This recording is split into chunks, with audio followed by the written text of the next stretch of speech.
In sun-spangled New Orleans, Super Bowl VI unfolded in a panorama of pageantry. This brilliant backdrop was spiced by a surprise arrival, the Miami Dolphins.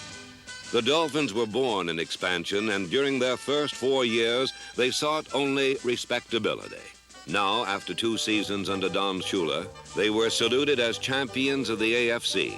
They had arrived at pro football's most important moment. And in the carnival atmosphere of Super Bowl VI, the Dolphins would celebrate the joy of an incredible season.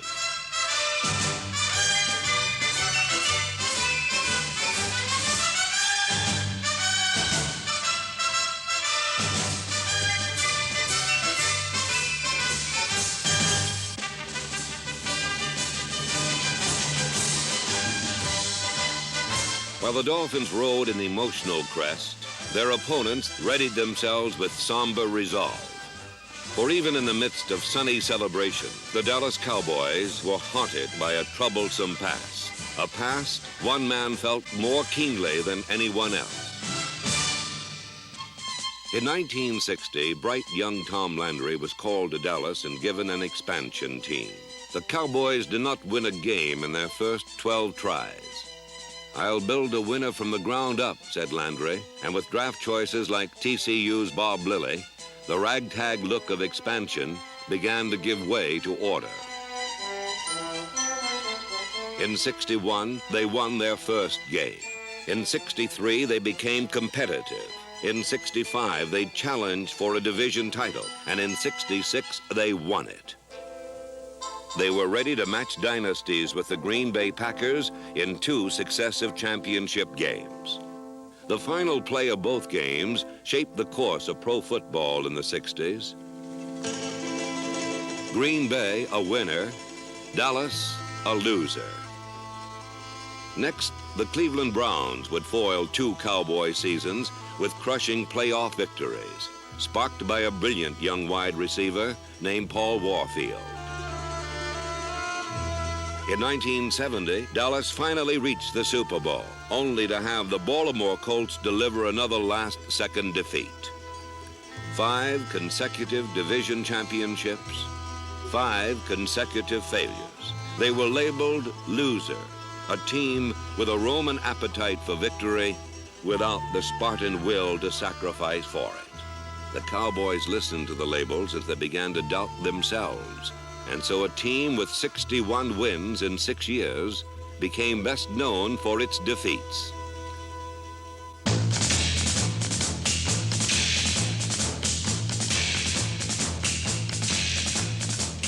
In Super Bowl VI, Dallas was determined to conquer its past as well as the Dolphins. The match was set. 2 teams up from expansion. One bred in the NFL, the other with its roots in the AFL. 2 teams which had never met, one out to earn the title of champion, the other trying to shed the label of loser.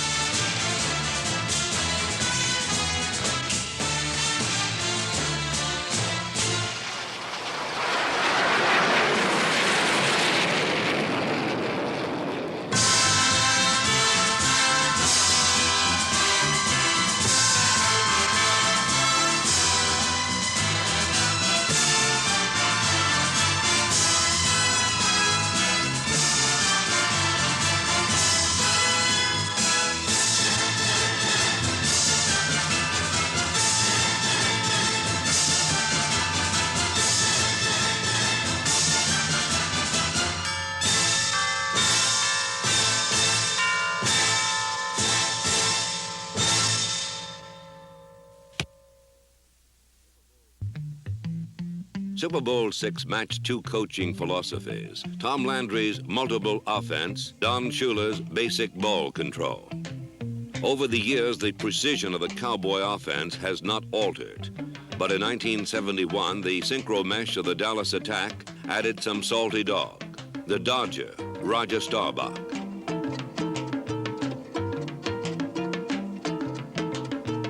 The scramble is not Tom Landry's favorite play, but Staubach had successfully used the tactic in 9 straight victories since being named starting quarterback. Today, Starbuck's shoulder shaking would lead him down a dead-end alley of Dolphins.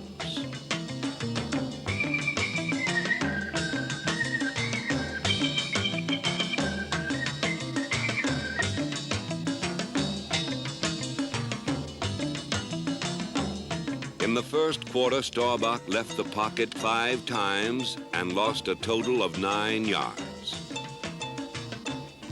While Dallas searched for its game legs, Miami came out ready to roll. At quarterback, Shula had reformed scrambler Bob Greasy, now disciplined to direct a basic ground game with Larry Zonka and 21 Jim Kick, a matched set of power backs. Early in the game, one play personified Shula's method. Kick cut down the backer. Guard Larry Little blew out the corner. Zonka shed a tackle, and Miami became the first team to cross the 50.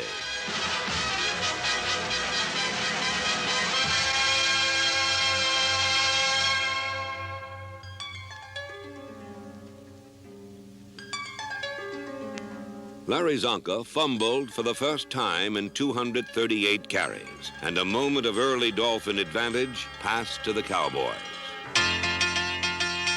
The young Dolphin defense turned to its leader, Nick Bonacante. Starbuck returned with a plan to strike at this Miami nerve center to gain control of Bonacante's middle area. The implement of attack was a running game designed to start flow one way, then send the ball carrier cutting sharply back against the grave. Trapped out of position and blocked on every play, Bonacante saw control of the middle slipping through his fingers as Dallas running backs began to probe the heart of the Dolphin defense.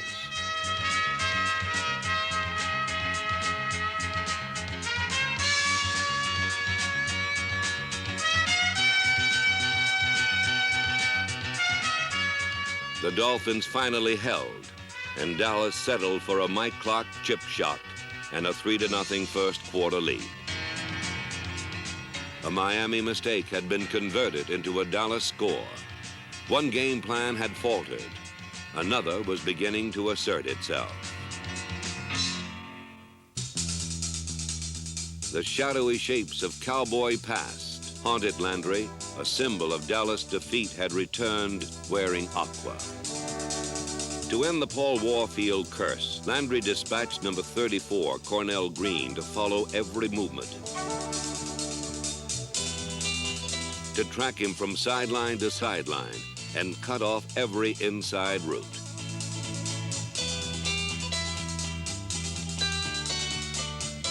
With Green blanketing inside, cornerback Mel Renfro could drop outside.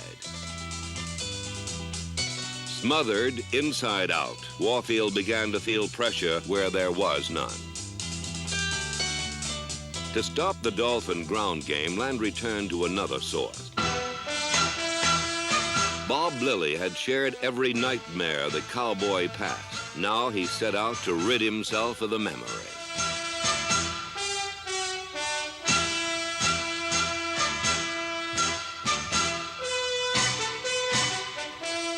Lilly, the intimidator, breaking down Miami's plan of control, and then pursuing it into all-out retreat.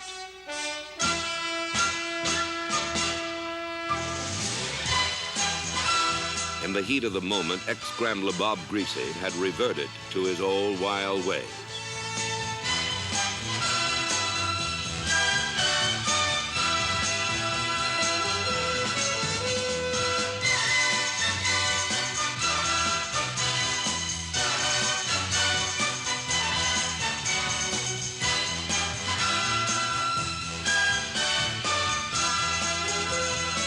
Greasy's 29-yard loss was a dramatic evidence of the trend of Cowboy domination, but a less obvious pattern of control was being established along the front lines.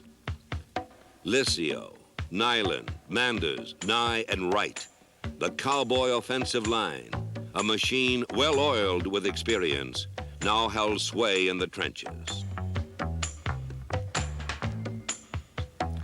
With clockwork precision, holes were pried open, and Walt Garrison popped through.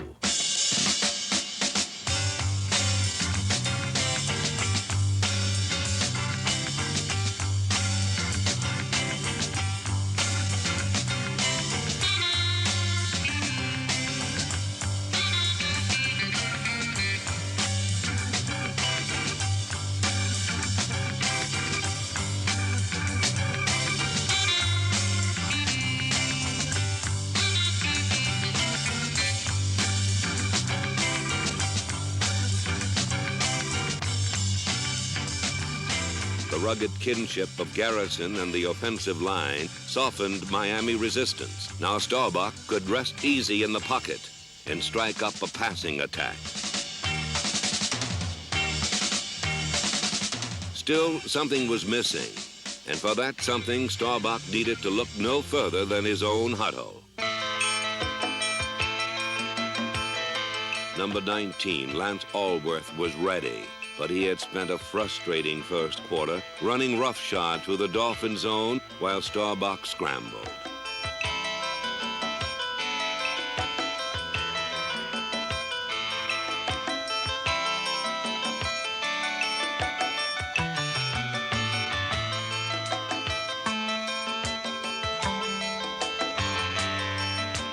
He took his problem to the proper authority. And when the Dallas ground game stalled, the magical hands of Lance Allworth were ready. For a decade, the feats of this man have been legend, but now he was about to make what he would call later the two most important catches of his career.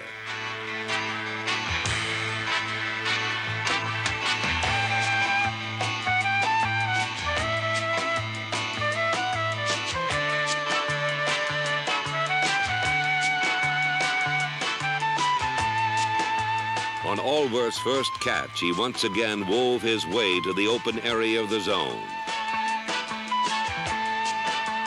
On the second, his quick feet tapped out touchdown.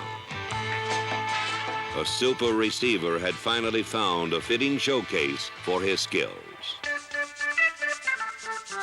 Allworth's touchdown gave Dallas a 10-0 lead with less than 2 minutes remaining.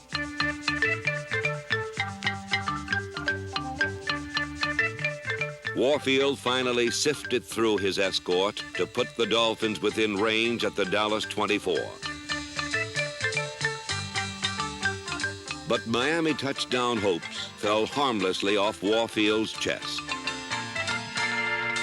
A replay demonstrates why. Warfield broke free behind Green, but the Dallas safety reacted back to deflect the ball.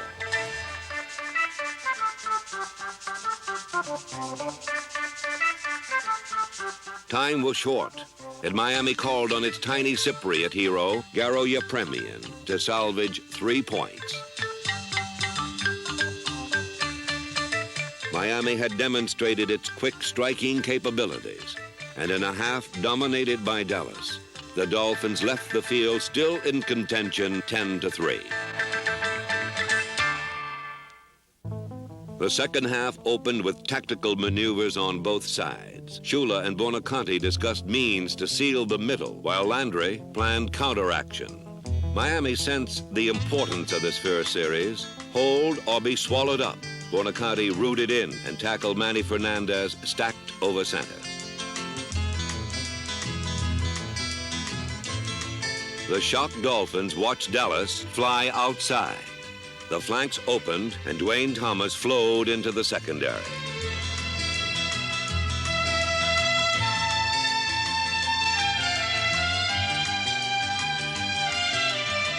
When Miami scrambled to adjust, Landry sent in a fake pitch flanker reverse, and Bob Hayes flashed for 16 more yards.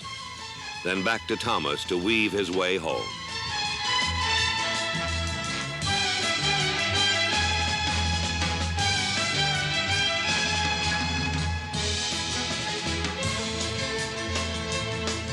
"71 yards in 8 plays, 7 of them sweeps, and the stunned Dolphins were suddenly down 17-3. The quick Cowboy success was accepted without celebration. Still, half a game remained, and Dallas had been guilty before of accepting victory too quickly. Veterans remembered other games seemingly won, only to be lost. This time, they would not rest until they had thrown off the demon of defeat.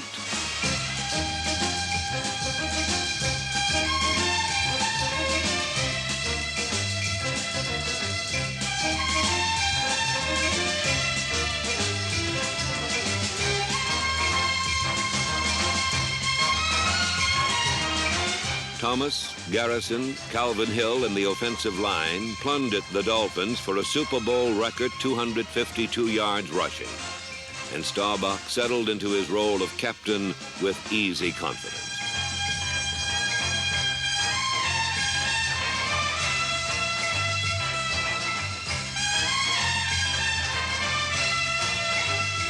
But each time Staubach reached back to put Miami away for good, the staggering Dolphins would hold on by a fingertip. Every time it was cornered, the scruffy, no-name defense would hold its own, then lash back.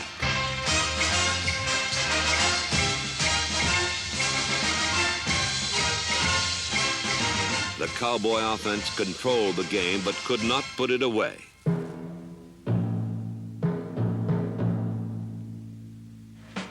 Dolphin fate lay in the hands of a defense called Doomsday. Doomsday measured Miami for defeat.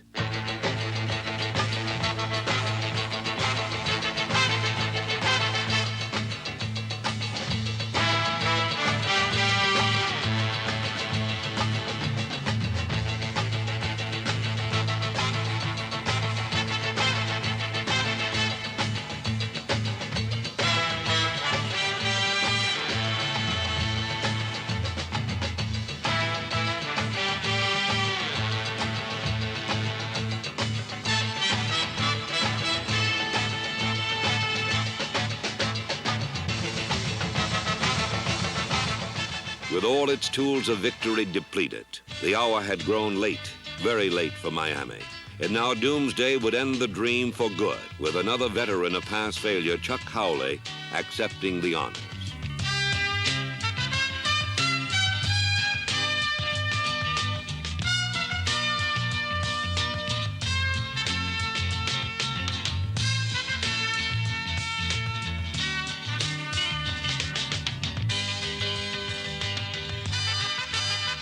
In every season since 1966, Tom Landry had watched his team lose the one game that really mattered. Now he looked on as his Dallas Cowboys finally sealed sweet victory.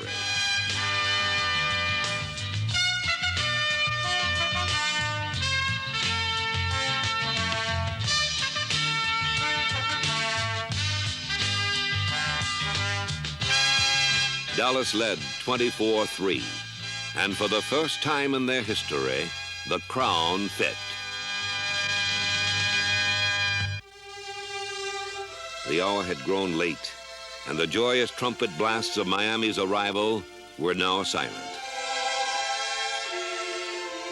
The bright orange balloon of Miami's season had descended.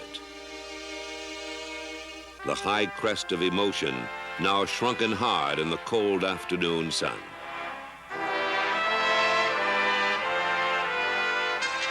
But a memory remained, the image of a remarkable season put together by an unlikely team.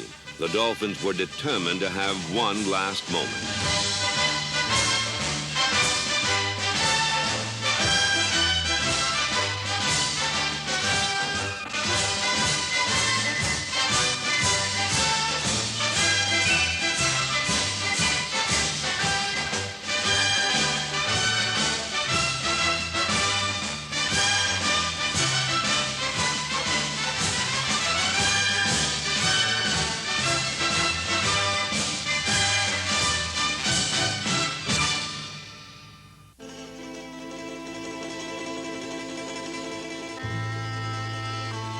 Miami's last drive ended as had its first, and the domination was complete.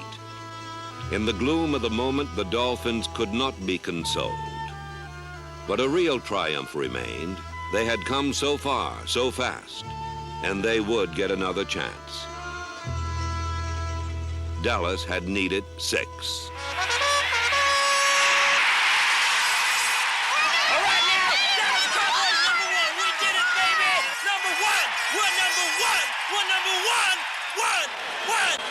We're champions, number 1. Dallas Cowboys. Hey, Bob, who got that ball? Well, he fumbled, and I hit it. It hit his slide. Yeah, he fumbled it, and then whenever he went to get it, I hit it with my hand. What a time to get it. Just think, those people that had those white handkerchiefs waving before we came out, I think they're going to use them to dry their eyes now. Look at them. Dry your eyes and weep. We're number one. Hey, let's get better now. We'll improve out here in the next couple series. Let's go. Yeah, we're in good shape now. All we have to do now is just hold the ball. Yeah, that we got one solid quarter running tough, baby. Running tough. Ready, set, hut you, hut you, hut you.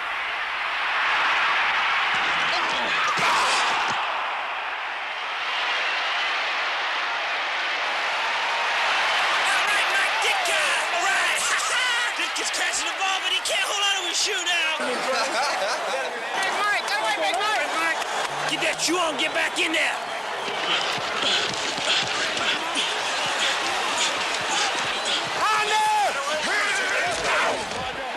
Did we get enough? Looks like it. First down, Dynamite. Get back in there. Go, Cal. Turn it up. Go, Cal. Run, baby, run!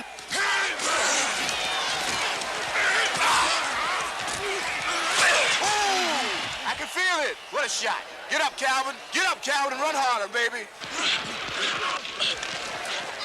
Whoa, he's a little bull. Look at him.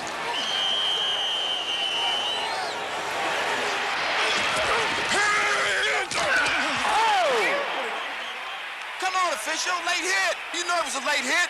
Don't hit him, Calvin. Don't hit him. You're too big. Gotta be cool. You gotta be cool.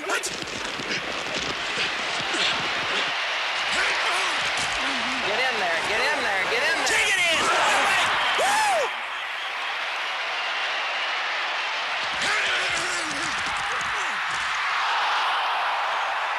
God, dog it every time he goes up in the air, he loses the ball.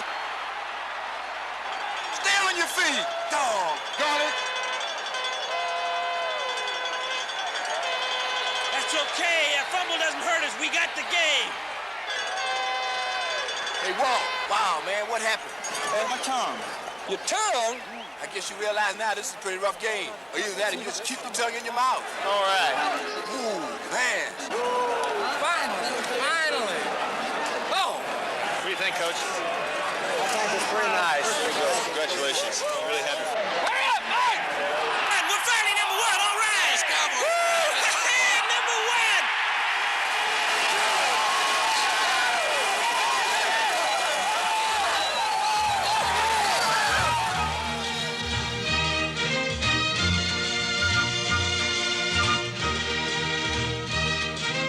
The Dallas Cowboys accepted their championship, not with a wild scream of triumph, but with an easy sigh of relief.